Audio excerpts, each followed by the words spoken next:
She looks more like the bride." My mother's words sliced through the room with the precision of a knife. The clinking of silverware stopped. The smell of roast chicken and baked apples lingered in the warm Sunday air, but suddenly, everything tasted bitter. My father chuckled softly as if this betrayal was some harmless joke. And just like that, they lifted the cap that had been promised to me since I was a little girl, and placed it gently on my sister's head. "You think you know your family, until they take what's yours in front of everyone.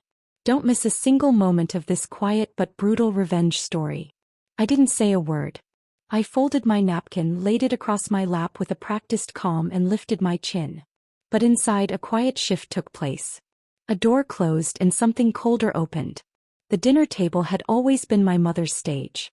She loved these Sunday gatherings, everything meticulously set. Lace tablecloth, polished silver, candles even in summer. Family came from nearby towns. The cousins sat at the end laughing too loudly, and the grown-ups told the same stories again and again. But tonight wasn't like the others.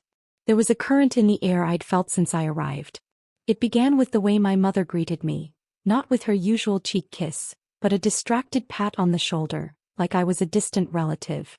My sister, Karen, floated into the room behind me wearing a pale pink dress, her hair curled into soft waves. She looked like she was auditioning for a bridal magazine spread, even though my engagement had been announced 3 months ago.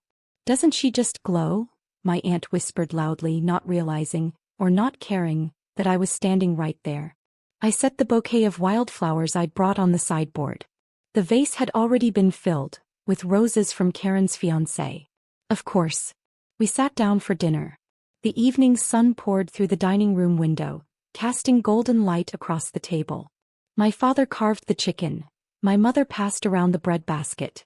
The usual chatter began, but I couldn't ignore the way everyone's eyes kept drifting toward Karen. She laughed too sweetly, tilted her head too often. She was playing her role and I, like a fool, was watching from the sidelines at my own dinner. Then my mother tapped her spoon against her glass. Think, think, think. The room quieted. Her face was glowing with that dangerous, theatrical smile she wore when she was about to make an announcement. "As you all know," she began, eyes sweeping the room, "we've been thinking a lot about the upcoming wedding. And something just occurred to us." My hands tightened around my napkin. She looked at Karen. "Stand up, darling."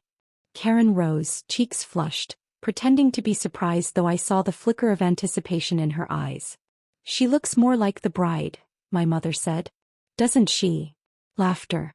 Nods. One cousin even clapped. My father opened the small velvet box on the table. The bridal cap, passed down through generations. It was meant for me.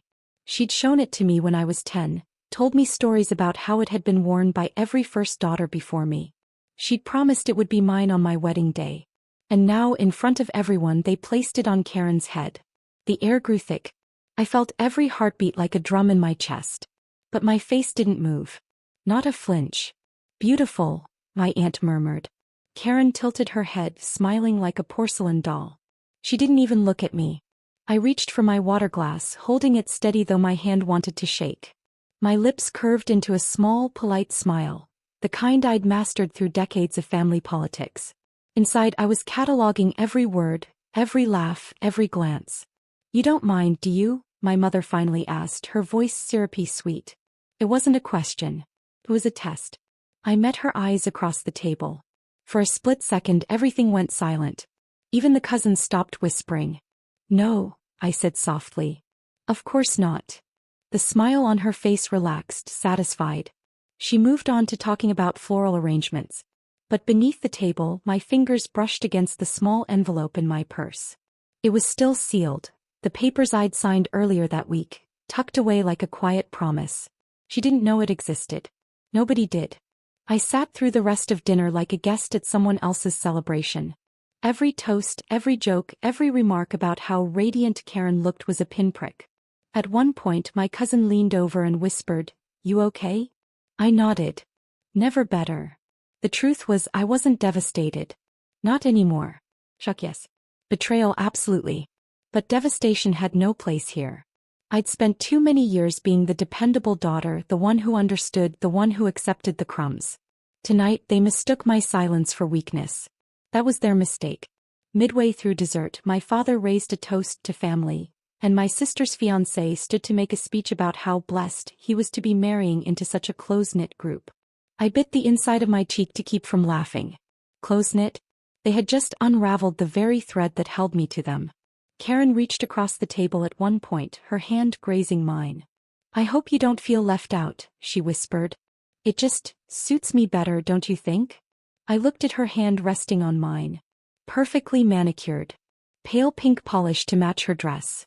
"It does," I replied. My voice was calm, steady. But inside I marked her words like tally marks on a wall. As coffee was poured, the little betrayals multiplied. My mother showed Karen a swatch of fabric for the table runners. My aunt discussed the seating chart. Karen's friends in the front, family slightly behind. My father announced a small change in who would walk down the aisle first. Me, the eldest daughter, was no longer the center of anything. I was being edited out line by line, replaced in real time by my sister. But even as they rewrote the script, I quietly began writing a new one. When dinner ended, everyone moved to the living room for tea and more chatter. I stayed behind to help clear the table. My mother liked when I did that. She saw it as my place. She came in carrying a stack of dessert plates. "You've always been so helpful," she said. "That's why I know you'll understand this little change. It just makes sense." I turned to face her fully. "Does it?" Her smile faltered for half a second. "Karen just fits the look, dear. And the cap, it suits her complexion better. It's still the family's, of course. We'll find something for you. Something for you." As if I was a leftover guest at my own wedding. I rinsed the plates slowly, letting the warm water run over my hands. My reflection in the window stared back at me, calm, unreadable. When she left the kitchen, humming, I reached into my purse and ran my thumb along the edge of the sealed envelope again. Not yet, but soon. As everyone gathered at the door to say goodbye, Karen hugged me, her arms loose, performative. "I hope there are no hard feelings," she said in a voice so sweet it could rot teeth. I leaned in, my lips near her ear. "None at all," I whispered. She pulled back, confused by the steadiness in my eyes. In the driveway, as their car lights disappeared into the night, I stood in the doorway, arms crossed. The house was quiet now. The lace tablecloth still lay perfectly on the table, but the air felt different. Emptier, colder. That night, I sat at my kitchen table alone, the sealed envelope in front of me. I didn't open it. I didn't need to. It wasn't time yet. But soon, everything they'd claimed as theirs would shift. They thought they'd chosen their bride. What they didn't know was that I'd already chosen my revenge. I sat at my kitchen table long after their car lights disappeared, the envelope still resting where I'd placed it. The house was quiet except for the faint hum of the refrigerator and the occasional creak of the wooden floor as it settled into the night. I ran my fingers over the envelope's edge again. Not to open it, just to remind myself it was there. My little secret. My quiet anchor. I didn't cry. I didn't scream. I made tea. A simple ritual I'd done for decades, but that night even the sound of the kettle boiling felt sharper. Steam curled upward, fogging the window above the sink. I stared through it at the empty street outside, the soft yellow streetlight making the pavement glow. The betrayal was done. There was no undoing it. But there were things I could rewrite. The next morning I dressed with intention. Not in grief, but in quiet armor. A navy cardigan, pearl earrings, sensible flats. The kind of outfit that said I was just running errands. But my errands were different now. I started with the guest list. The family had always planned weddings like military operations. Charts, folders, calligraphy, labels. My mother loved control and I had always let her lead. This time I pulled out a fresh notebook, one I'd bought months ago but never used. I wrote at the top of the first page in neat letters, "My list." I didn't copy names from their chart. I didn't even look at it. I closed my eyes and thought about who had stood beside me in quiet moments, who had picked up the phone when my father didn't, who had sent cards just because. Some names came easily. Margaret, my childhood neighbor who used to watch us when my parents had better things to do. Others surprised me. Distant cousins I hadn't spoken to in years but remembered as kind faces at funerals. As I wrote, a strange calm washed over me. Every name I added felt like I was building a wall, stone by stone, between me and them. By noon I had an entire page. And not a single one of their chosen favorites made the cut. Round 3, my sister called. Hey, Karen's voice chirped, too light, too casual. Mom said you seemed quiet last night. Are you okay? I looked at the phone on the counter, her name glowing on the screen. Yes, I said evenly. Just tired. Oh good, she laughed. I was worried you'd be upset. You know, about the cap. The cap. She said it like it was a decoration, not a legacy. I'm fine, I said. Great. I knew you'd understand. Honestly, it just suits me more, doesn't it? Mom said everyone agreed. I could picture her twirling a strand of her hair as she spoke, standing in that pink dress. I let her talk. The more she spoke, the more I understood that she wasn't just playing along. She believed she deserved it. Before hanging up, she added sweetly, I'll send you the new seating chart once Mom finishes it. You can help with the back rows. The back rows. I smiled into the receiver. Of course, I said. When I ended the call, I set the phone down gently. There was no outburst, no dramatic moment. Just a quiet decision hardening inside me. That afternoon, I drove to the old part of town, where the streets narrowed and the buildings leaned with age. My grandmother's jeweler still had his little shop there, tucked between a bakery and a second-hand bookstore. The bell over the door timed as I stepped inside. He looked older, but his eyes were the same, kind, sharp, remembering. I thought you might come one day, he said. I didn't explain why I was there. I simply opened my purse and pulled out a folded sketch I'd made in the early hours of the morning. A crown, nothing like the family's cap. Stronger lines, bolder details, small black stones embedded among pearls. Not delicate. Unapologetic. He studied it silently, then nodded. We can make this, he said. For the first time in days, I felt something like oxygen return to my lungs. The following weeks moved like a quiet current. On the surface, nothing changed. I answered their calls, nodded along to their plans, even attended one of Karen's dress fittings. But beneath, I was erasing them, inch by inch. The florist they recommended? I canceled the appointment and booked someone they'd never met. The decorator my mother insisted on? I forgot to sign the contract. The caterer they loved? I called and rescheduled under my name, moving the date and details without telling a soul. At each step, I smiled and acted agreeable. Of course, Mom. That sounds lovely. But my hands were quietly redrawing every line. One small incident shifted things further. One Saturday afternoon, I visited the community hall where the wedding was to be held. My parents had booked the space months ago, but they'd left the paperwork under my name as a formality. They trusted me to handle details as I always had. The manager greeted me warmly. Good to see you again. Any updates on the layout? I took a deep breath and said, actually yes. A few changes. We walked through the hall together. I marked off sections on the map, moving the family seats to the very back, opening the front rows for my list. I requested different lighting, simpler decorations, a different walkway. He took notes, nodding. When I left, the new blueprint was signed and dated under my name. Legally binding. On Sunday at the next family dinner, my mother casually mentioned she'd be stopping by the hall to finalize everything. Oh, you don't need to, I said, buttering my roll. I already handled it. The way she froze just for a second was delicious. You handled it? Yes, I said sweetly. I thought I'd save you the trouble. Karen jumped in. Well, as long as the front rows are reserved for family, right? I took a sip of water and smiled. Of course. No one noticed the slight edge in my tone. Or maybe they did and ignored it. Either way, the papers were signed. The seating map they thought existed was no longer real. Meanwhile, my crown took shape. Every week, I stopped by the jeweler's shop to watch the progress. He worked slowly, carefully. Sometimes he'd let me hold it, the cool metal against my skin, reminding me that this was mine, not theirs. One evening, as I was leaving the shop, I saw Karen across the street with Mom, holding fabric swatches and laughing. They didn't see me. I stood there for a moment, hidden behind the bakery's window display, watching them live in the story they thought they'd written. Let them. Another layer of my plan unfolded quietly at my lawyer's office. I won't reveal everything, not yet, but let's just say my parents had always assumed certain things would remain in the family. They'd never imagined I'd take steps to make sure their family tree had a few strategic cuts. When I signed the papers, I felt a cold certainty settle in. It wasn't spite, it was clarity.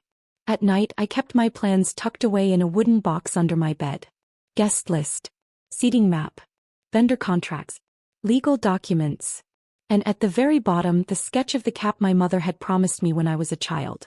I didn't look at it often, but when I did, it reminded me exactly why I was doing this.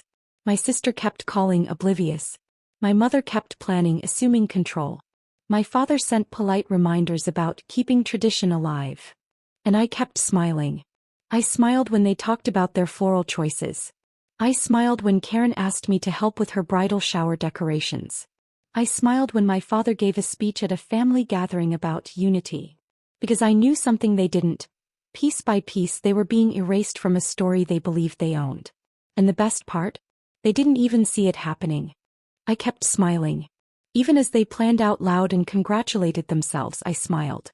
But beneath that calm surface, everything had already started to bend toward me. And now it was time to shape it fully. The morning after that dinner, I woke earlier than usual. Dawn light spilled through the kitchen window, casting a faint pink hue across the counter. My tea steamed gently in the quiet house. I flipped open my notebook, the one titled My List, and looked at the names again. Each one represented a brick in the foundation of my own celebration. Not theirs. I drew a straight line beneath the last name and wrote in bold, deliberate letters. Final seating plan. This wasn't about tradition anymore. It was about reclaiming the narrative they thought they owned. A week later, the florist arrived at my house to show me arrangements.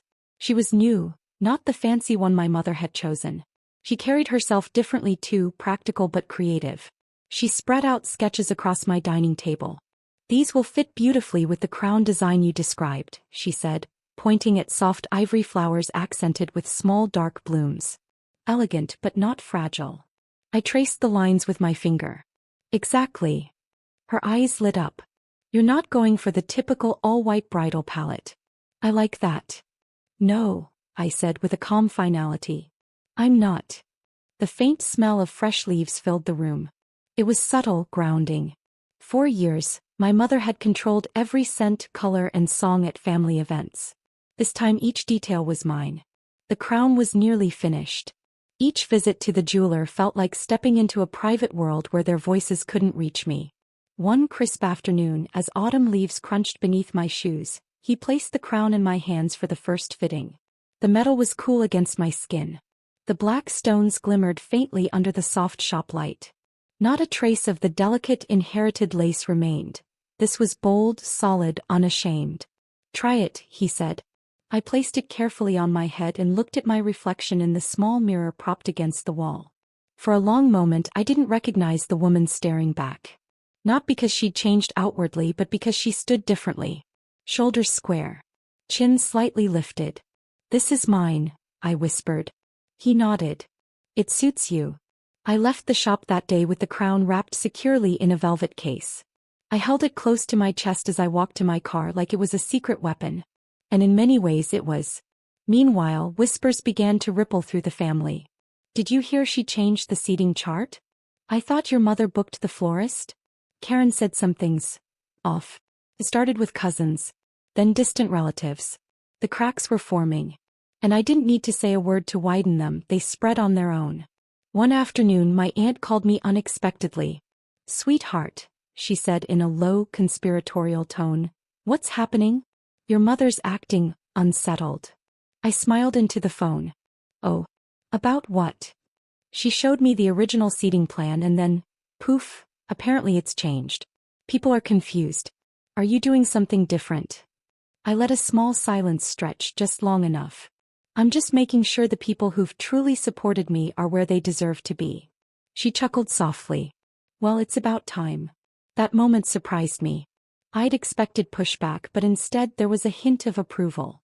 Quiet allies revealing themselves in unexpected corners. The real shift happened when the invitations went out. I'd spent evenings carefully addressing envelopes, each one handwritten. No mass printouts. No copied templates from my mother's stash. When my sister's friends began receiving their invitations, they noticed immediately. Different design, different wording, different tone. Karen called me that weekend. Why are the invitations different? She demanded. Her usual sweet veneer had cracked a little. I was sitting by the window, crown sketch pinned above my desk, tea in hand. Because they're mine. She scoffed. Mom's going to freak out.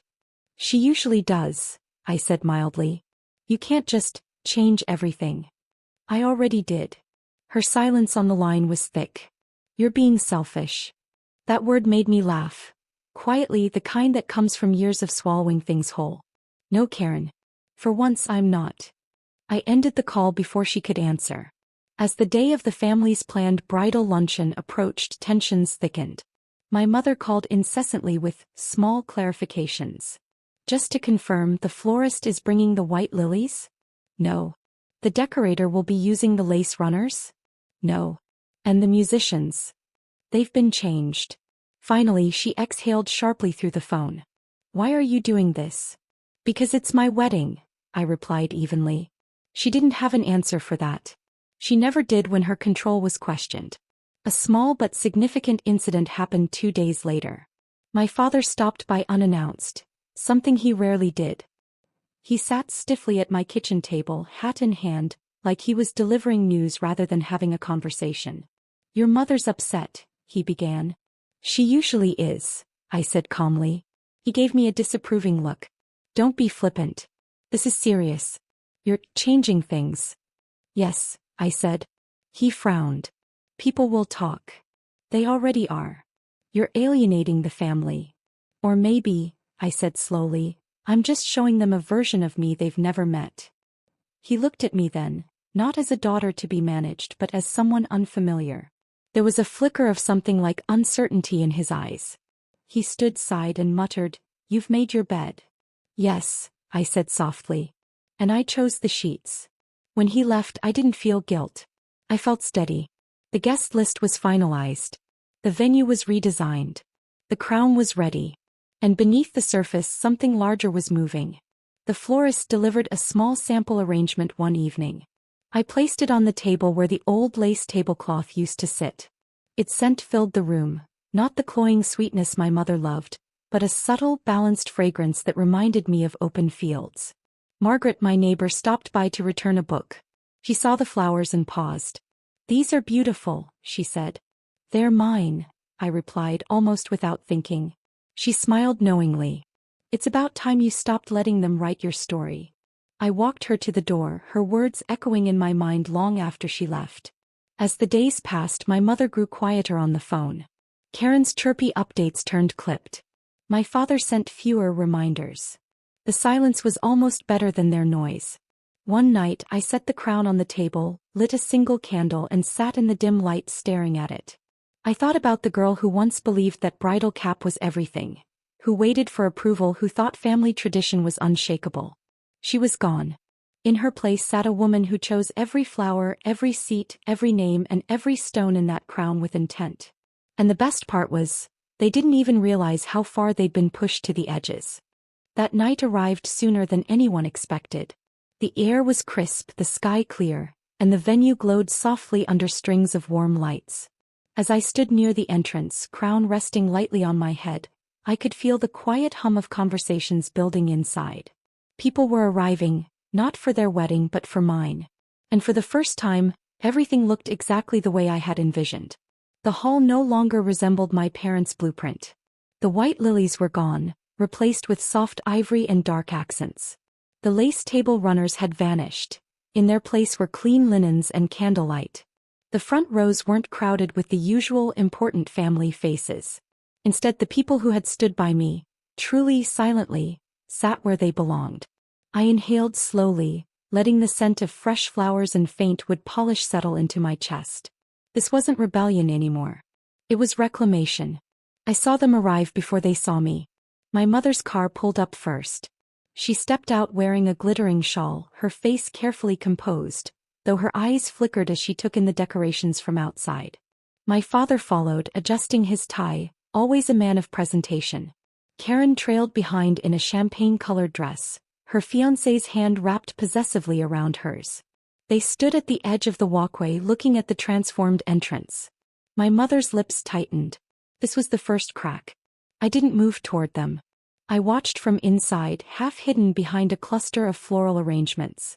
Guests continued to flow past them, handing over invitations, laughing and walking in with ease. My parents, however, hesitated. The woman at the check-in table was a distant cousin, one of the names on my list. She greeted each guest warmly, ticking off names on a clipboard. When my parents reached her, their names weren't on the first few lines. My mother leaned closer. "We're the hosts," she said with an edge. The cousin smiled politely. "Oh, I see. One moment, please." She flipped through the list, scanning, frowning slightly, not in confusion but as if following exact instructions.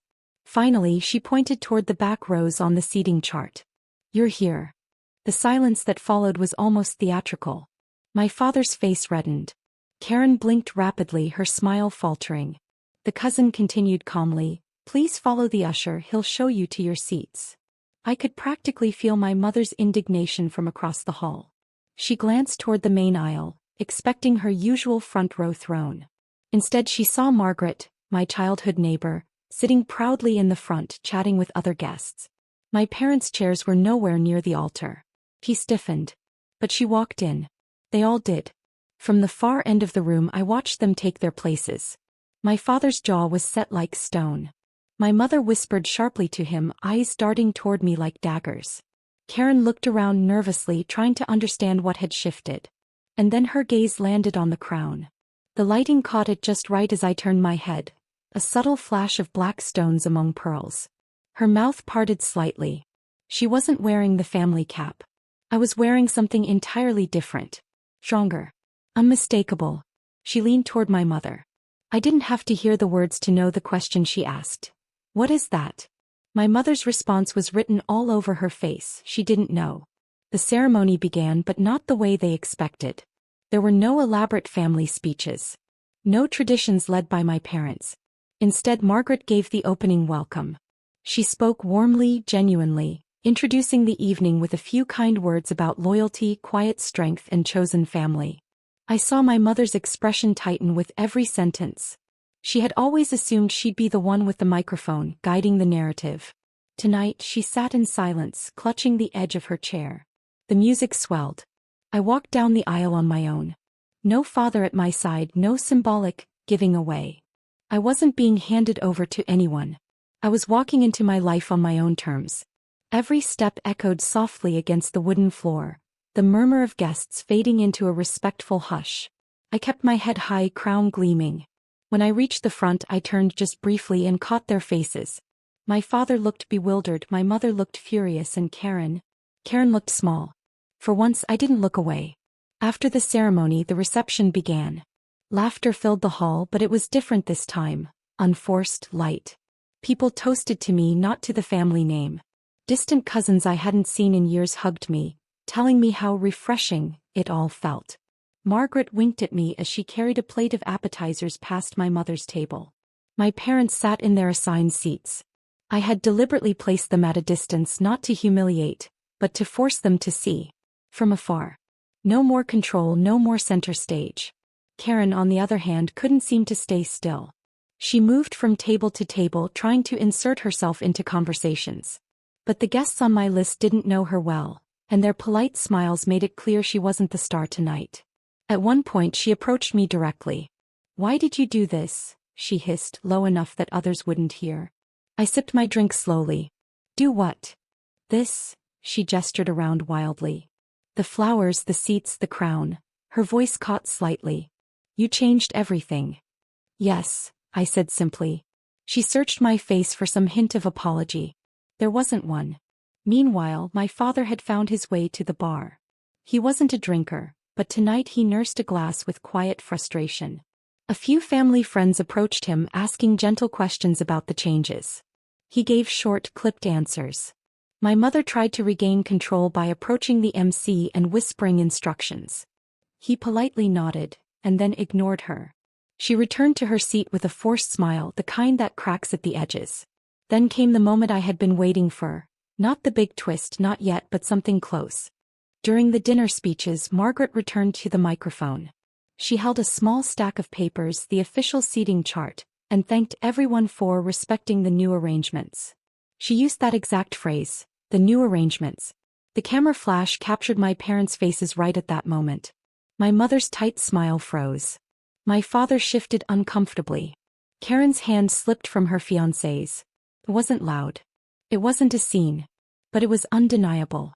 As the night wore on, I moved through the room like I belonged because I did. People stopped me to compliment the crown, to share memories, to express how right the evening felt. I caught my parents watching me several times. There was confusion, anger, maybe even a hint of regret, but mostly disbelief. They had underestimated me. For years I'd been predictable. Tonight I was not. The music softened for the last dance. I stood in the center of the hall, the warm light above creating a halo around the crown. The guests circled around, clapping gently, smiling. And at the very back my parents remained seated. Replaced. I didn't confront them that night. I didn't need to. Their silence spoke louder than any argument.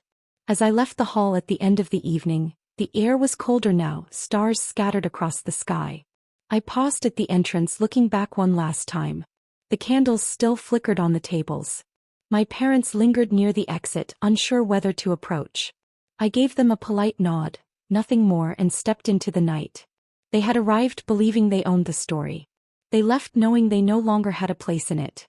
The night air was cold against my skin as I stood outside the hall, crown still resting lightly on my head. Guests were filtering out, wrapped in coats, smiling, waving, calling out warm goodnights. Margaret squeezed my hand before leaving. "They saw it," she whispered. "Every bit of it." I nodded. Good. When the last car disappeared down the road, the quiet returned. Only my parents' car remained in the parking lot, idling under the yellow lamplight. They were still sitting inside talking, or arguing. Karen stood a few feet away, arms crossed, her fiancé pacing beside her. Their faces were strained, pale under the harsh light. I didn't approach them. I walked to my own car, the velvet box with my crown tucked safely under my arm. My heels clicked against the pavement, steady, unhurried. But as I reached for the door, my mother's voice called out. "Wait." I turned slowly. She was standing beside the car now, shawl wrapped tightly around her shoulders, her makeup slightly smudged after hours of pretending everything was fine. My father joined her, stiff as ever. Karen hovered near them like a child caught in a storm she didn't understand. "We need to talk," my mother said. For years that phrase had always meant "I need to correct you." Tonight it meant something entirely different. We stood in the empty parking lot, surrounded by silence and cooling asphalt. She gestured toward the hall. "What was that?" "My wedding," I said. Her eyes narrowed. "You changed everything. The flowers, the seating, the program." "Yes."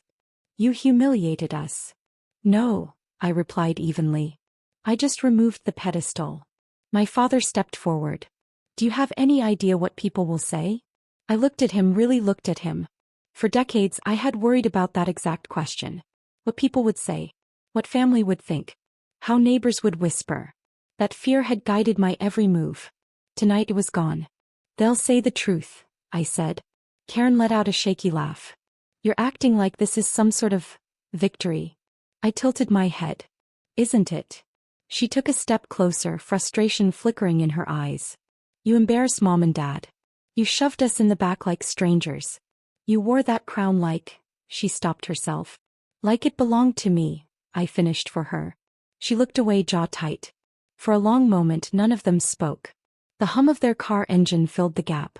My mother's eyes darted to my purse, the place where she must have known something else was hiding, though she didn't know what. She always sensed when she wasn't in control.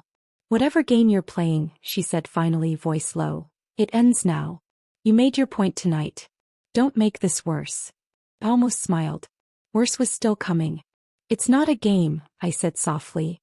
"It's just the truth finally catching up." I didn't raise my voice. I didn't need to. I opened my car door and got in. As the door shut, their voices muffled to dull echoes. I started the engine and drove away, leaving them standing under the harsh yellow light, watching their power dissolve into the night air. The real strike came the following week. 3 days after the wedding, the family gathered at my parents' house for what they called a discussion. It wasn't a surprise. My mother couldn't leave anything unresolved, not when her image was at stake. I arrived precisely on time. The living room smelled of old roses and lemon polish. Everything was arranged neatly, as if order could cover the cracks spreading underneath. My father sat in his usual armchair, Karen and her fiancé on the couch. My mother stood by the mantel like a queen awaiting subjects. "You've made a mess," she began. I set my bag down gently on the floor. "I made a decision." "You turned the family upside down," my father snapped. "No," I said. "I just stopped letting you write my story." That's when I reached into my bag and pulled out a thick envelope, the same one I'd kept close for months. Their eyes locked on it. My mother's shoulders stiffened. "What's that?" she asked. "Clarity," I said. I opened it slowly, taking my time, letting the paper rustle fill the tense silence. Inside were the legal documents, signed, notarized, filed weeks before. My lawyer had called the day after the wedding to confirm everything had been finalized. I spread the documents across the coffee table. "This," I said calmly, "is the updated deed to the house. The one you signed over to me after Dad's surgery, remember?" Their faces paled. They had forgotten, or rather assumed I would never act on it. "This," I continued, sliding another page forward, "is the trust modification. You always said you wanted to keep everything in the family." "I did. Just not the way you imagined." My father leaned forward, scanning the papers, disbelief etched into every line of his face. "You changed the trust?" "Yes," I said simply. "Legally. Irrevocably. Months ago." Karen's voice rose. "Why would you do that?" "Because," I said, meeting her gaze, "you made it clear where I stood at that dinner table. Back rows. Dave. Replaceable. So I decided to make sure I wasn't." The room crackled with silent fury. My mother picked up one of the documents with trembling hands, reading every line as if she could find a loophole through sheer willpower. She couldn't. "You blindsided us," she whispered. "No," I said softly. "You blinded yourselves." My father stood abruptly, pacing. "You can't do this." "I already did." Karen's fiancé shifted uncomfortably on the couch, realizing perhaps for the first time that this wasn't the family dynasty he thought he was marrying into. I leaned back in my chair, hands folded in my lap, my voice steady. "You all built a story where I was the background character. You handed away what was promised to me, dismissed me, humiliated me. I didn't fight then. I built quietly. I signed quietly. And now, you're just seeing the results." The silence that followed wasn't ordinary. It was the sound of power changing hands. My mother finally set the papers down, her hands slightly shaking. "You've cut us out." "I've rewritten the ending," I replied. She looked at me, really looked, perhaps for the first time, not as her daughter, but as someone who no longer needed her approval. There was hurt there, but also disbelief. She'd never imagined I had it in me. Karen broke the silence with a weak, "What happens now?" "Now," I said, standing. "You live with the choices you made. Just like I did." I walked toward the door. My father called after me.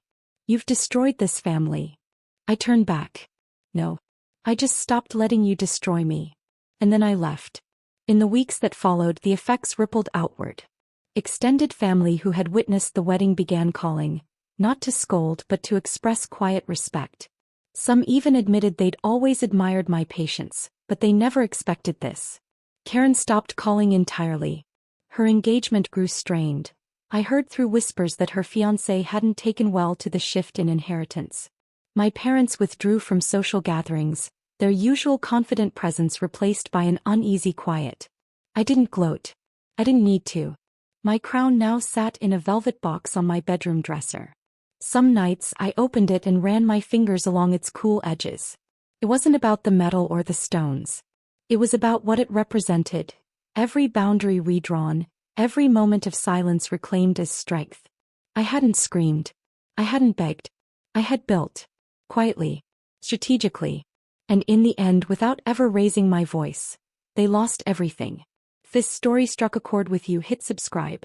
More dark, emotional stories like this, where silence becomes power, are coming every week.